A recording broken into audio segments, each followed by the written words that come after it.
கர்த்தருக்குள் மிகவும் அன்பான சகோதர சகோதரிகளுக்கு ஜாய் டிவியின் வழியாக வளமான வாழ்வு என்ற இந்த நிகழ்ச்சியிலே உங்களை சந்திப்பதிலே நான் பெருமகிழ்ச்சி அடைகிறேன். ஹல்லேலூயா. கர்த்தருக்குள் பிரியமானவர்களே, இவ்வளவு நாளும் நான் வளமான வாழ்வை எப்படி நாம் பெற்றுக்கொள்வது என்று சொல்லி விசுவாசிக்கிறதன் மூலமாக வாயின் வார்த்தைகளிலே நீங்கள் பாசிட்டிவாக பேசுவதன் மூலமாக, நீங்கள் பாசிட்டிவாக சிந்திப்பதன் மூலமாக, அமைதியாக அமர்ந்திருந்து கர்த்தரை தியானிப்பதன் மூலமாக, பகைவர்களை நாம் அன்பாக நேசிப்பதன் மூலமாக என்று சொல்லி பலவிதமான காரியங்களை நாம் வளமான வாழ்விற்கு நாம் ஆராய்ந்து பார்த்தோம்.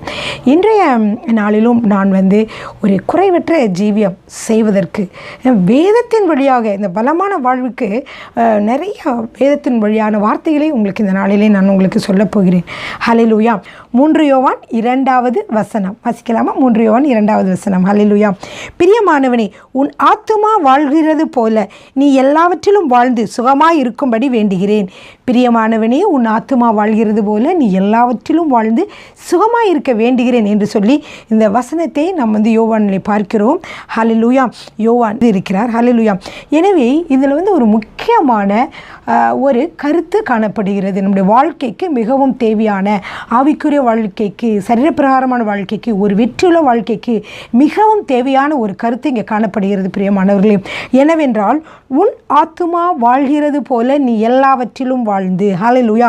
எனவே நம்முடைய ஆசீர்வாதம் என்பது வெளியே நாம் தேடிக்கொண்டு இருப்பதல்ல, வெளியே நாம் எடுக்க வேண்டும் என்று நாம் நினைப்பதல்ல, நாம் உள்ளே இருந்து அது வெளிப்படுகிறது. பிரியமானவர்களே, நம் ஆத்துமா வாழ்கிற பொழுது, நம் ஆத்துமா சுகமாக வாழ்கிற பொழுது, நாம் எல்லாவற்றிலும், நாம் சரீர பிரகாரமாக, பொருளாதார ரீதியில் எல்லாவற்றிலும் நாம் சுகமாய் இருக்க முடியும். எனவே இந்த கருத்தின்படி உன் ஆத்துமா நன்றாக வாழ்வது போல நீ எல்லாவற்றிலும் வாழ்ந்து சுகமாய் இருக்க வேண்டும் என்று விரும்புகிறேன் என்று சொன்னார். பிரியமானவர்களே, ஹல்லேலூயா. அநேக நேரங்களிலே நாம் பொருளாதாரத்தை குறித்த பிரசங்கங்களை கேட்கிற பொழுது அநேகர் என்ன சொல்லுவாங்களோ, அது ப்ராஸ்பெரிட்டி ப்ரீச்சிங் நம்ம வெளியே இருந்து யாரும் சொல்கிறதில்ல, உள்ள வசனத்துக்குள்ளே இருந்து கர்த்தர் என்ன விரும்புகிறார் என்பதுதான் சொல்கிறாங்க.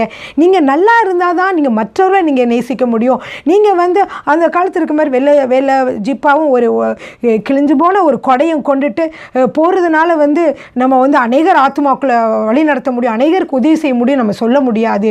நாம் நன்றாக இருந்தால்தான் பிறரையும் நாம் நன்றாக வைக்க முடியும் என்ற ஒரு கருத்து காணப்படுகிறது. ஹல்லேலூயா. மீன். எனவே நாம் தெரிந்து கொள்ள வேண்டியது என்னவென்றால், பாருங்கள், ஒரு கத்தி இருக்கிறது.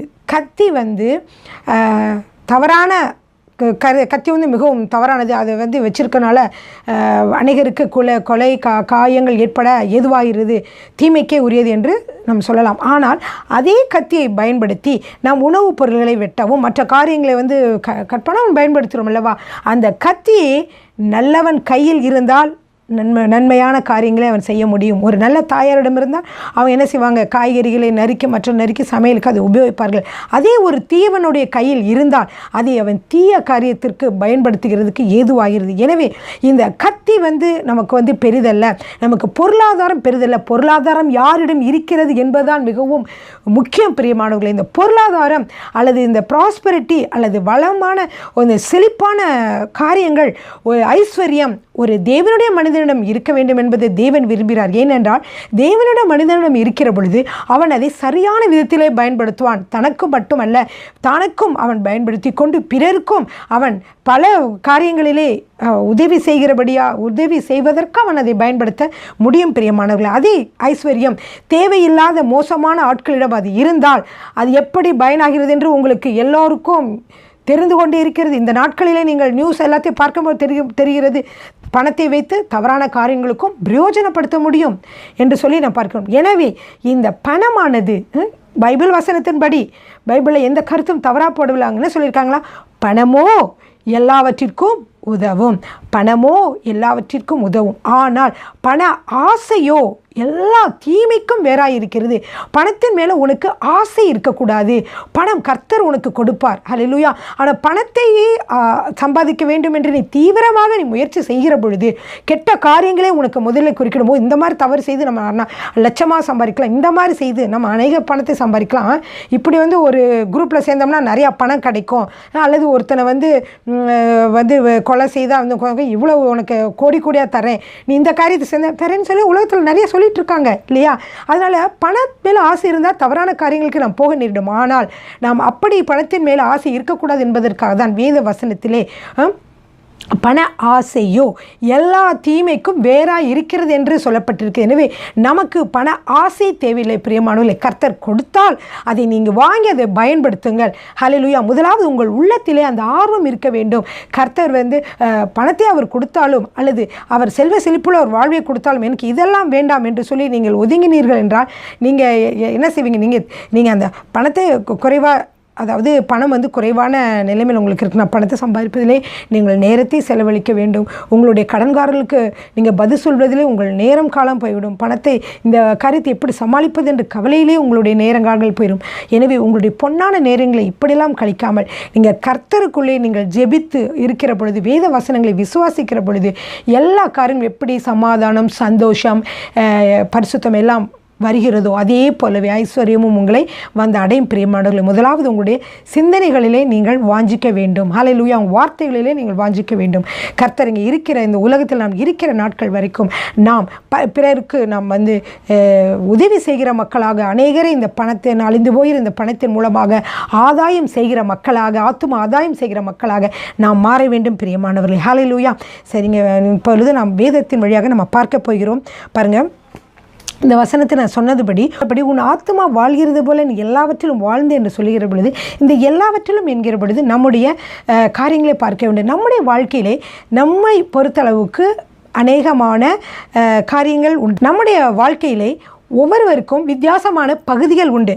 பாருங்கள், பர்சனல் பகுதி இருக்கும், நம்மளுடைய தனிப்பட்ட காரியங்கள், தனிப்பட்ட பகுதி ஒன்று இருக்கும். தனிப்பட்ட பகுதி என்றால் நம்முடைய உடல் நலம், நம்முடைய மனநலம், நம்முடைய ஆவிக்குரிய நிலைமை அண்ட் பொருளாதார நிலைமை, இதெல்லாம் நம்மளுடைய தனிப்பட்ட காரியங்கள். இந்த காரியங்களே நாம் செழிப்பாக இருக்க வேண்டும் என்றும் ஆண்டவர் விரும்புகிறார். அதே போல் மற்ற பாகங்கள், அடுத்ததான பாகம் குடும்ப பாகங்கள், குடும்ப காரியங்கள், உறவினர்கள், கணவன், மனைவி, பிள்ளைகள், இது ஒரு பகுதி. அதே போல் நீங்கள் வேலை செய்கிறீர்கள் என்றால் வேலையிடங்கள், வேலை நண்பர்கள், வேலை, அந்த தொழில், அதெல்லாம் இன்னொரு பகுதி. அதே போல் இன்னொரு பகுதி உங்கள் நெருங்கிய பக்கத்து நண்பர்கள், பக்கத்து வீடு, அப்புறம் அந்த நாடு சொல்லிட்டு அந்த ஒரு சின்ன பகுதிகள் எல்லாவற்றையும் சேர்த்து போல சமுதாய பகுதி.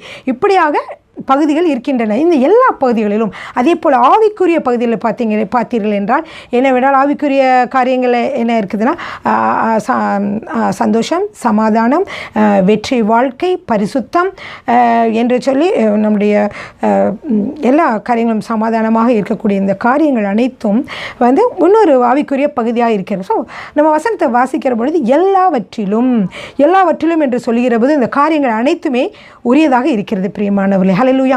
எனவே இதை நம் ஒரு வளமான வாழ்வை நாம் அடைய வேண்டும் என்றால் இந்த கர்த்தர் நம்மை பற்றி என்ன விரும்புகிறார், எப்படி நாம் எல்லாவற்றிலும் வாழ்ந்திருக்க வேண்டும் என்று விரும்புகிறார் என்று சொல்லிய வசனங்களை என்று கூறப்பட்ட வசனங்களை நீங்கள் ஆழ்ந்து நீங்கள் அதை சிந்திக்கிற பொழுது, அதை பற்றி நீங்கள் அறிந்து கொள்கிற பொழுது சத்தியத்தை அறிவீர்கள், சத்தியம் உங்களை விடுதலையாக்கும் என்று சொன்ன வசனத்தின்படி உங்களுக்கு கர்த்தர் எல்லாவற்றிலும் ஒரு வளமான வாழ்வை கர்த்தர் கொடுப்பார். நீங்களும் வளமான வாழ்வை பெற்றுக்கொள்ள முடியும். ஹல்லேலூயா.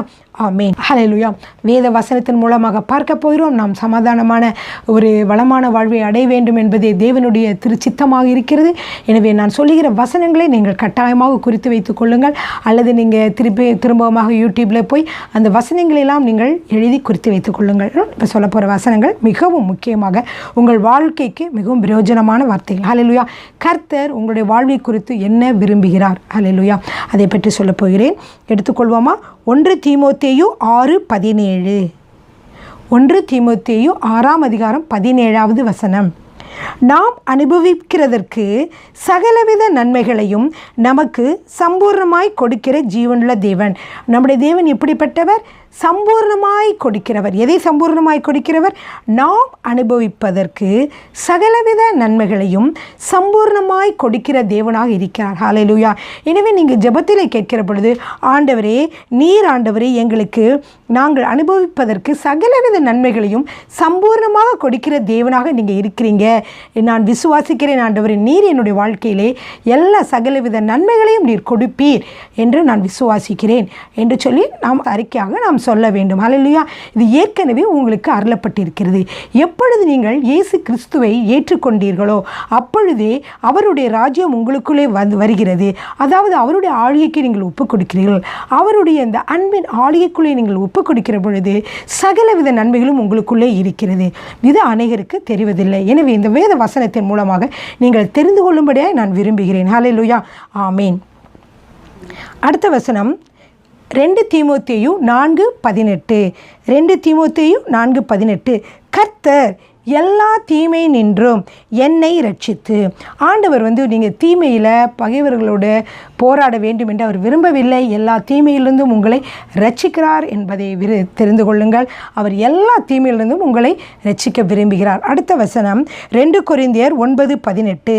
மேலும் நீங்கள் எல்லாவற்றிலும் எப்பொழுதும் சம்பூர்ணம் உடையவர்களாயும் சகலவித நற்கிரியைகளிலும் பெருகிறவர்களாயும் இருக்கும்படியாக தேவன் உங்களிடத்தில் சகலவித கிருபையும் பெருகச் செய்ய வல்லவராய் இருக்கிறார். எனவே இந்த வார்த்தைகளை நீங்கள் கூர்ந்து கவனித்து நன்றாக படித்து கொள்ளுங்கள்.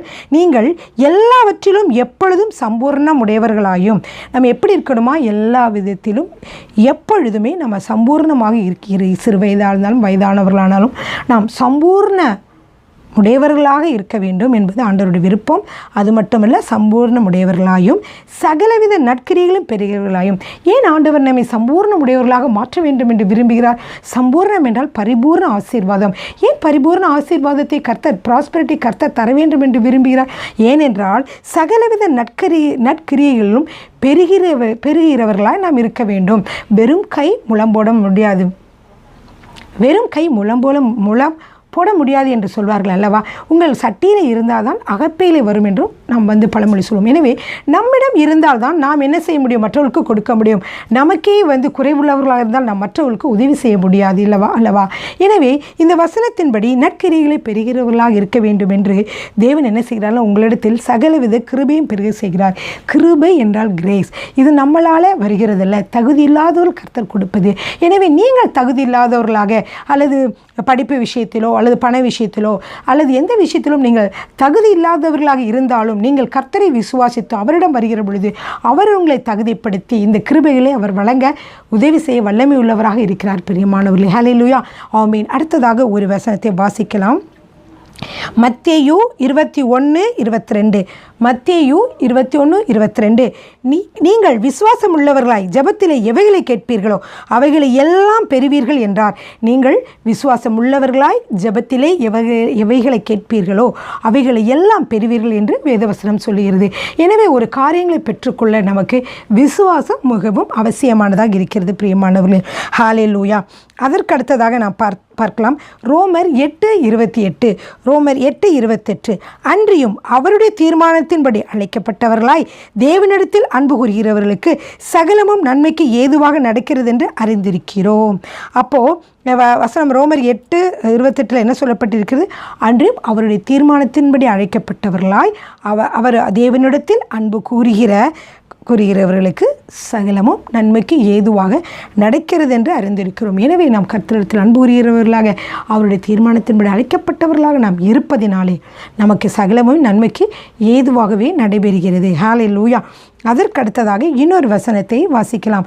1 கொரிந்தியர் 1:5. 1 கொரிந்தியர் 1:5 வசனம். நீங்கள் இயேசு கிறிஸ்துவுக்குள்ளாய் எல்லா உபதேசத்திலும் எல்லா அறிவிலும் மற்றெல்லாவற்றிலும் சம்பூர்ணம் உள்ளவர்களாக்கப்பட்டிருக்கிறபடியால் என்று சொல்லி வாசிக்கிறோம். அடுத்ததாக நம்ம வேதத்தை வாசிக்க போகிறோம். 1 கொரிந்தியர் 1:5. நீங்கள் கிறிஸ்துவுக்குள்ளாய் மற்ற எல்லா உபதேசத்திலும் எல்லா அறிவிலும் மற்ற எல்லாவற்றிலும் சம்பூர்ணம் உள்ளவர்களாக்கப்பட்டிருக்கிறபடியால். ஹல்லேலூயா. எனவே நாம் சம்பூர்ணம் உள்ளவர்களாக ஆக்கப்பட்டிருக்கிறோம். ஆவிக்குரிய மனிதன் சகல விதமான உடையவனாக இருக்கிறான். நம்முடைய ஆத்துமா சகலத்திலே வாழ்ந்திருக்கிறது. அப்பொழுது நம்முடைய சரீர பிரகாரமான வாழ்வும் வளம் பெறும் என்று நாம் அறிகிறோம். ஹல்லேலூயா. அடுத்ததாக இன்னொரு வசனம் கொலோசியர் 2:10. மேலும் சகல துரைத்தனங்களுக்கும் அதிகாரத்திற்கும் தலைவராயிருக்கிற அவருக்குள், அவர் எப்படிப்பட்டவராயிருக்கிறார்? நம்முடைய ஆண்டவர் சகல துரைத்தனங்களுக்கும் அதிகாரங்களுக்கும் தலைவராயிருக்கிறார். எல்லா அந்தகார சக்தியின் வல்லமைகளுக்கும் அல்லது உலகத்தில் இருக்கிற எல்லா அதிகாரங்களுக்கும் தலைவராயிருக்கிற நம்முடைய இயேசு கிறிஸ்து அவருக்குள் நீங்கள் பரிபூர்ணம் உள்ளவர்களாக இருக்கிறீர்கள். நாம் எப்படிப்பட்டவர்களாக இருக்கிறோம்? பரிபூர்ணம் உள்ளவர்களாக இருக்கிறோம். ஹல்லேலூயா. அதுக்கு அடுத்தது பாருங்கள், எபேசியர் 3:19. அறிவு கெட்டாத அந்த அன்பை அறிந்து கொள்ள வல்லவர்களாகவும் தேவனுடைய சகல பரிபூர்ணத்தினாலும் நிறையப்படவும் வேண்டும் என்று ஆண்டவர் விரும்புகிறார் என்று சொல்லி அந்த வசனத்தில் வாசிக்கிறோம். எபேசியர் 3:19 முழுவதுமாக நீங்கள் வேதத்தை எடுத்து அந்த வசனத்தை வாசித்துக் கொள்ளுங்கள். நான் முக்கியமான வசனங்களை மாத்திரம் சொல்லுகிறேன். முக்கியமான வரிகளை மாத்திரம் நான் வாசிக்கிறேன். அடுத்ததாக பாருங்கள், ரோமர் 8:32. தம்முடைய சொந்த குமாரன் என்று பாராமல் நம் எல்லோருக்காகவும் அவரை ஒப்பு கொடுத்தவர் அவரோடு கூட மற்ற எல்லாவற்றையும் நமக்கு அருளாதிருப்பது எப்படி? ஹல்லேலூயா. எனவே நாம் என்ன பார்க்க வேண்டும் என்றால், அவர் தம்முடைய சொந்த குமாரனை நமக்காக கொடுத்தவர். இந்த உலகத்தில் நமக்காக ரத்தம் சிந்தி மறிக்கும்படியாக ஒப்பு கொடுத்த தேவன் மற்ற எல்லாவற்றையும் நமக்கு அருளாதிருப்பது எப்படி? நீங்கள் கேட்கிற எல்லா காரியங்களும் அதை விட மிகவும் குறைவானதே பிரியமானவர்களே. எனவே அவை எல்லாவற்றையும் கர்த்தர் கட்டாயமாக உங்களுக்கு அருளுவார். ஹல்லேலூயா. ஆமேன். அடுத்த வசனம் நீங்கள் பார்த்தீங்கன்னா, கர்த்தர் உங்களை பலப்படுத்துகிறார். ஆமீன். எல்லாவற்றையும் பலப்படுத்துகிறார் என்று சொல்லி வசனங்களை வாசிக்கிறேன். கொலோசியர் 1:11. சந்தோஷத்தோடு கூடிய எல்லா பொறுமையும் நீடிய சாந்தமும் உண்டாவதற்கு மகிமையான அவருடைய வல்லமையின்படி எல்லா வல்லமையாலும் பலப்படுத்தப்படவும். கொலோசியர் 1:11 வசனம். சந்தோஷத்தோடு கூடிய எல்லா பொறுமையும் நீடிய சாந்தமும் உண்டாவதற்கு மகிமையான அவருடைய வல்லமையின்படி எல்லா வல்லமையாலும் பலப்படுத்தப்படவும் வேண்டும். அப்போது கர்த்தர் நம்மை பலப்படுத்துகிறவராக இருக்கிறார். எதை பலப்படுத்துகிறார் என்றால் எல்லா வல்லமையாலும். ஏனென்றால் நம்ம பொறுமையோடும் நீடிய சாந்தத்தோடும் அமைதலோடும் நாம் என்ன செய்ய வேண்டும்? நாம் ஜீவனம் பண்ண வேண்டும். ஹல்லேலூயா. எனவே கர்த்தர் நம்மை அப்படியெல்லாம் செய்வதற்காக வேண்டியே அவர் என்ன செய்கிறார் என்றால் நம்மை அவர் பலப்படுத்துகிறார். ஹல்லேலூயா. சில பேர் சொல்லுவாங்க, எனக்கு கோபம் ரொம்ப வருது அப்படின்னு உங்களுக்கு வீக்னஸ் இருக்கிற மாதிரி இருக்கா? அல்லது இந்த தவறான காரியம் செய்கிறேன், நான் பலவீனமாக இருக்கிறேன் என்று சொல்லுகிற மாதிரி இருக்கிறதா? கர்த்தர் நம்மை பலப்படுத்துகிறார் பிரியமானவர்களே. ஹல்லேலூயா.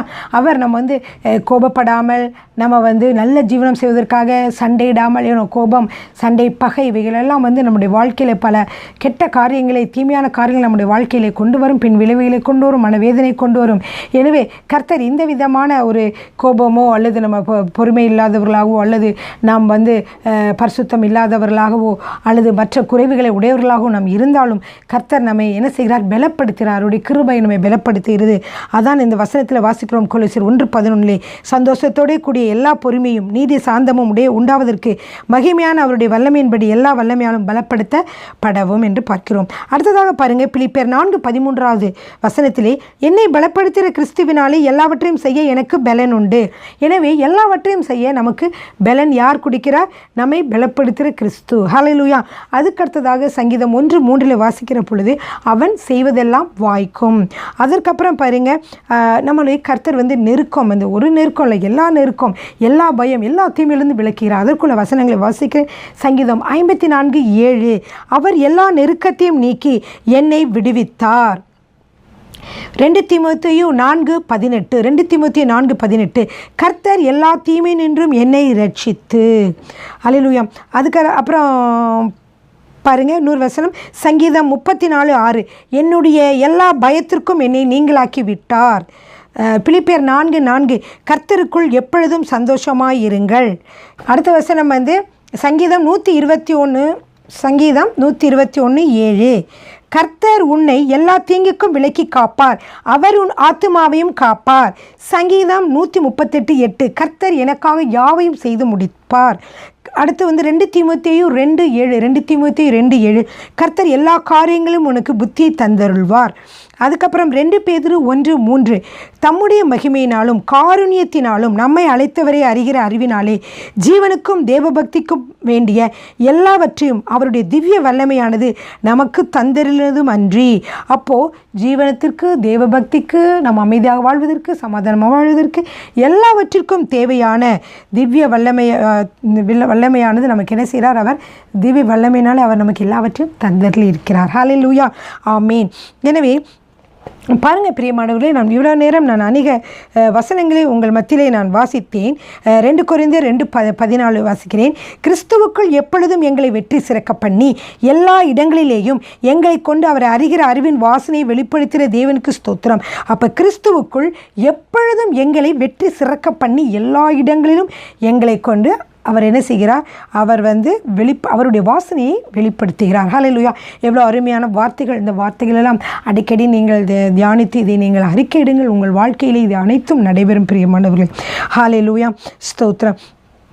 அடுத்ததாக பார்த்தீர்கள் என்றால் அடுத்து 2 தெசலோனிக்கேயர் 3:16 சமாதானத்தின் கர்த்தர் தாமே எப்பொழுதும் எல்லா விதத்திலும் உங்களுக்கு சமாதானத்தை தந்தருள்வாராக. ஹல்லேலூயா! எனவே நாம் கர்த்தர் நம்மை இந்த வசனங்களை படிக்கிற பொழுது பரிசுத்த ஆவியானவர் நம்முடைய பவுல் மற்றவர்கள் மூலியமாக அவர் பேசுகிற பொழுது இதில் பார்த்தீங்கன்னா எல்லாவற்றிலும் எப்பொழுதும் சகலத்தையும் சம்பூர்ணம் என்று சொல்லி பல காரியங்களை நான் பார்க்கிறோம். 1 2ன்னு சொல்லி லிமிட்டடே இல்லாமல் என்ன சொல்லப்பட்டிருக்குது? எல்லா சகல யாவையும் எப்பொழுதும் என்று சொல்லி நம்ம பார்க்கிறோம். அப்படி என்றால் எல்லாவற்றையும் கர்த்தர் பரிபூர்ணமாக அவர் நாம் அனுபவிக்க வேண்டும் என்று கர்த்தர் விரும்புகிறார் என்ற காரியங்களை நாம் வாசித்தோம் பிரியமானவர்களே. ஹல்லேலூயா! ஆமேன். எனவே இந்த நம் வசனத்திலே வாசித்தபடி 3 யோவான் 2ஆம் வசனத்திலே நாம் வாசித்தபடி பிரியமானவனே, உன் ஆத்துமா வாழ்வது போல எல்லாவற்றிலும் நீ வாழ்ந்து சுகமாய் இருக்க வேண்டும் என்று விரும்புகிறேன் என்ற சுகமாய் இருக்கும்படி வேண்டுகிறேன் என்று சொல்லி வசனத்தின்படி நாம் பார்க்கிற பொழுது நம்முடைய ஆத்துமா எந்த அளவிற்கு வாழ்கிறதோ, நம்முடைய ஆத்துமா எந்த அளவிற்கு வளமையாகிறதோ அதை பொறுத்தே நம்முடைய வெளிப்பிரகாரமான நம்முடைய சரீரப்பிரகாரமான வாழ்க்கை, பொருளாதார வாழ்க்கை, ஆவிக்குரிய வாழ்க்கை அனைத்துமே அதை அடங்கி இருக்கிறது. எனவே நாம் உள்ளான ஆத்மா மிகவும் வளமையாக வாழ வேண்டும் பிரியமானவர்களே. குறிப்பாக பார்த்திங்கன்னா நம்முடைய சரீரமானது நாம் எப்படி இருக்கிறோம்? ஆவி, ஆத்மா, சரீரம் 3 உடையதாக இருக்கிறோம். ஆவி எப்பொழுதும் நிரந்தரமானது, அதே போல் ஆத்மாவும் நிரந்தரமானது. சரீரம் அழியக்கூடியதாக இருக்கிறது அல்லவா? இப்போ இந்த ஆத்மா என்ன செய்ய வேண்டும் என்றால், இந்த ஆத்மா அநேகமாக வாழ வேண்டும். அந்த ஆத்மா நன்றாக வாழ வேண்டும், ஆவிக்குரிய வாழ்க்கையிலே பிரகாசமாக வேண்டும். எனவே நம்முடைய கருத்தை வெளியே இருந்து நாம் அற்புதங்களையும் அதிசயங்களையும் அல்லது பொருளாதார நிறைவுகளையும் அல்லது சமாதான சந்தோஷத்தையும் நாம் வெளியே இருந்து நாம் பெற்றுக்கொள்வதில்லை, உள்ளே இருந்தே வருகிறது. உள்ளே ஆத்மா எவ்வளவு செழிப்பாக இருக்கிறதோ அதை பொறுத்தே நம்முடைய சரீர பிரகாரமான எல்லா வாழ்க்கையும் இருக்கிறது என்று நாம் அறிகிறோம். நம்ம உணர்ச்சிகள், சிந்தனைகள், அதாவது சித்தம் எல்லாமே அந்த ஆத்மாவிலே தான் நடைபெறுகிறது. எனவே தான் இந்த ஆத்மாவுக்கும் ஆவிக்கும் இடையில ஒரு இருதயம் எப்படி நம்ம சரீரப்பிரான இருதயம் இருக்கிறதோ அதே போல் இருதயம் என்று பைபிளில் வருகிறது அல்லவா? இதெல்லாம் ஒரு ஆவிக்குரியதான ஒரு இருதயத்தை குறிக்கிறது. எப்படி இந்த நம்முடைய சரீரப்பிரகாரமான இருதயம் நாம் நன்றாக உயிரோடு இருக்க வேண்டும் என்று சொல்லி அது எப்படி துடித்து இரத்தத்தை அனுப்பி நமக்கு எப்படி இரவும் பகலும் விடாமல் செயல்படுகிறதோ அப்படியே ஆவிக்குரிய அந்த ஆத்மாவும் நாம் ஆவிக்குரிய மனிதன் நன்றாக வாழ வேண்டும் என்று இடைவிடாமல் அதுவும் செயல்படுகிறது பிரியமானவர்களே. எனவே தான் நாம் வசனங்களே வாசிக்கிறோம், இருதயம் என்று சொல்லி வாசிக்கிறோம். இந்த இருதயம் என்பது நம்முடைய உண்மையான சரீரத்தில் இருக்கக்கூடிய இருதயம் அல்லவா? வசனத்தில் பாருங்க, ஒரு வசனத்தை வாசிக்கிறேன். நீதிமொழிகள் 4:23. நீதிமொழிகள் 4:23.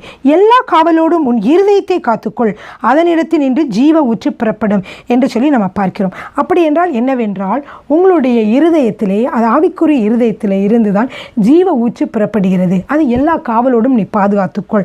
அதில் கண்ட விதமான தீய காரியங்களை உள்ளே போடாத. அந்த ஆத்மாவில் நீங்கள் சிந்தனைகளில் உணர்ச்சியில் தேவையில்லாத காரியங்களை போட்டேன்னா அதுதான் உனக்கு வெளியாகும் என்று சொல்லி வேத வசனத்தில் வாசிக்கிறோம். குறிப்பாக பாருங்கள், இந்த வசனத்தின்படி நீதிமொழிகள் 4:23 வாசித்ததன்படி ஜீவ ஊற்று நம்மிடமிருந்து புறப்பட வேண்டும். எப்பொழுது நம்மக்கிட்ட ஜீவ ஊற்று புறப்படுகிறது என்றால் நம்முடைய ஆத்மா எல்லா காவலோடும் நம்முடைய இருதயத்தை நாம் காத்து கொள்ள வேண்டும். ஹல்லேலூயா!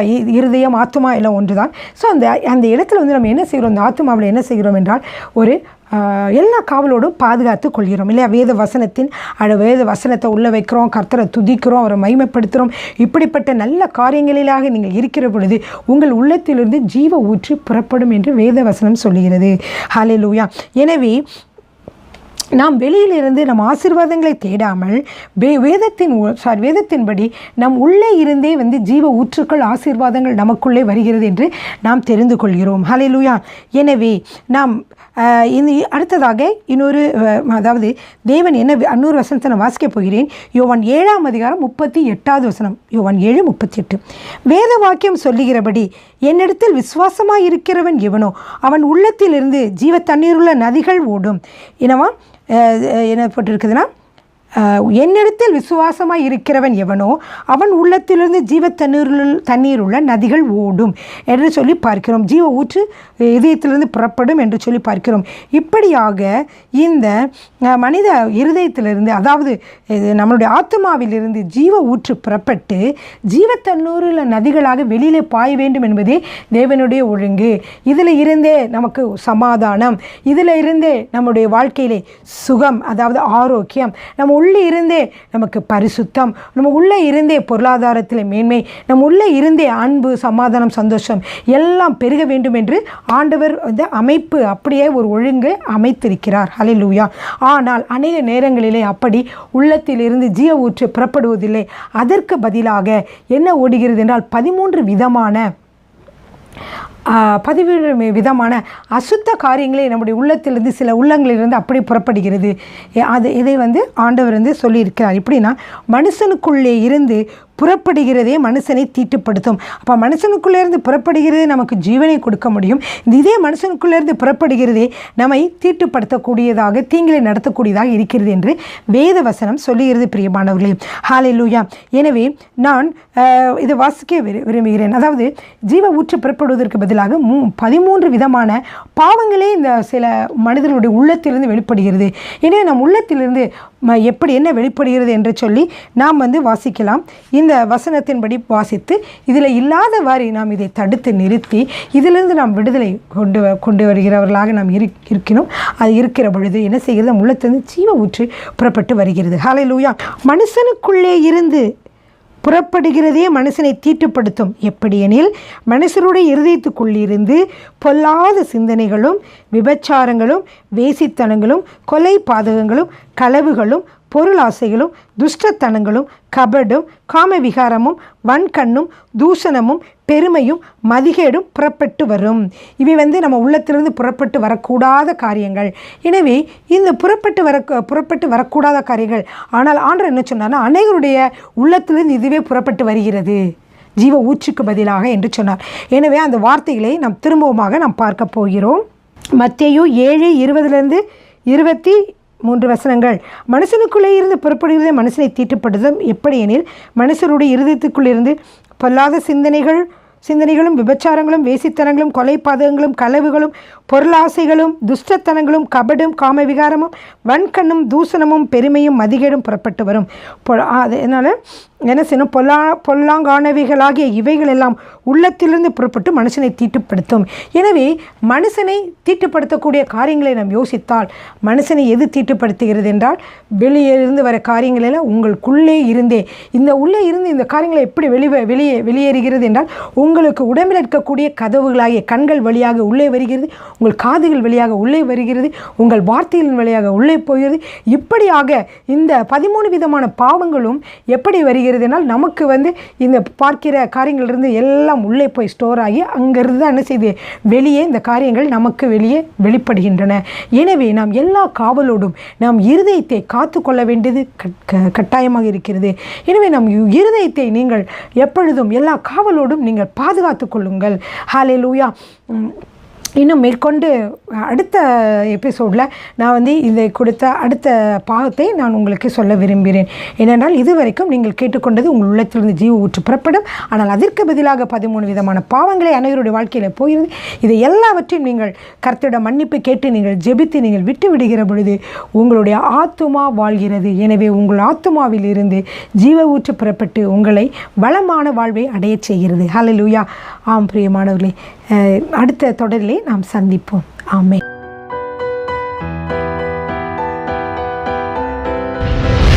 கர்த்தர் உங்களை ஆசீர்வதிப்பாராக.